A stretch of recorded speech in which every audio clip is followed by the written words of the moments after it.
गुप्त नवरात्रे साल में 2 बार आते हैं। कहा जाता है जब देवताओं की शक्ति कमजोर पड़ने लगती है तब पृथ्वी पर रुद्र, वरुण और यम के प्रकोप आदि बहुत ज़्यादा बढ़ने लगते हैं।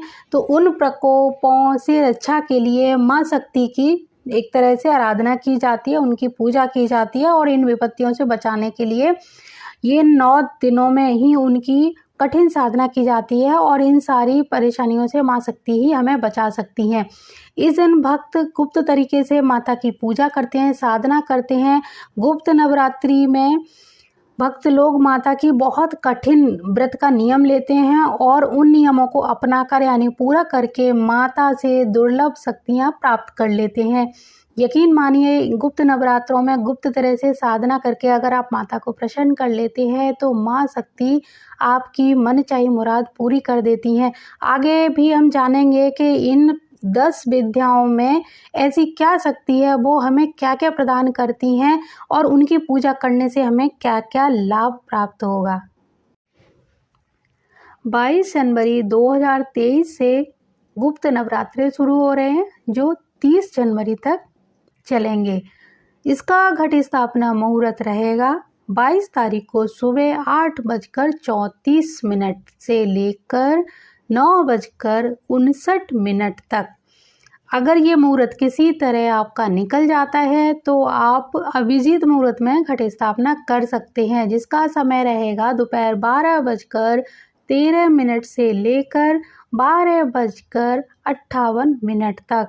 तो इन दोनों मुहूर्त में से किसी एक मुहूर्त में आप घट स्थापना करें। जिस तरह आप नवरात्रि में घट स्थापना करते हैं उसी तरह कलश लगाएंगे एक लकड़ी के पट्टे पर या फिर कोई लकड़ी का चौकी हो उसके ऊपर कपड़ा बिछाकर कलश स्थापना करेंगे। माता की कोई फोटो है, मूर्ति है, तस्वीर है, उसकी स्थापना करेंगे और जिस तरह हम घट स्थापना करके पूजा करते हैं, पूजा की जो सामग्री रखते हैं, जौ बोते हैं, उसी विधि विधान से माता का पूजन करना प्रारंभ करेंगे। ये प्रतिपदा तिथि से शुरू होगा और ये सारा पूजन आप उस दिन यानी 22 तारीख को ही कर सकते हैं। गुप्त नवरात्रे व्रत सिद्धि और कामनाओं की पूर्ति के लिए किया जाता है। इसमें माँ दुर्गा की 10 विद्याओं का पूजन किया जाता है जो सभी प्रकार की मनोकामनाएं पूर्ण करती हैं। तो आइए जानते हैं वो 10 विद्याएं कौन कौन सी हैं। पहली विद्या का नाम है माँ काली। पहले दिन माँ काली की पूजा होती है। दूसरी शक्ति है माता की तारा। तारा माँ की पूजा होती है दूसरी शक्ति के रूप में। तीसरी त्रिपुर सुंदरी माता के नाम से जानी जाती हैं और चौथी माँ भुवनेश्वरी।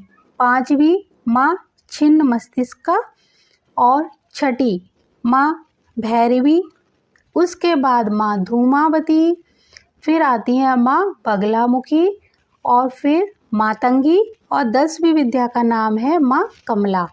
तो ये 10 विद्याएं हैं जिनकी पूजा नवरात्रि यानी गुप्त नवरात्रि में की जाती है और भक्त लोग इनकी पूरे विधि विधान के साथ पूजा करते हैं और बहुत सारी शक्तियों की प्राप्ति के लिए इस दिन पूजा की जाती है और उन शक्तियों को प्राप्त भी कर लेते हैं।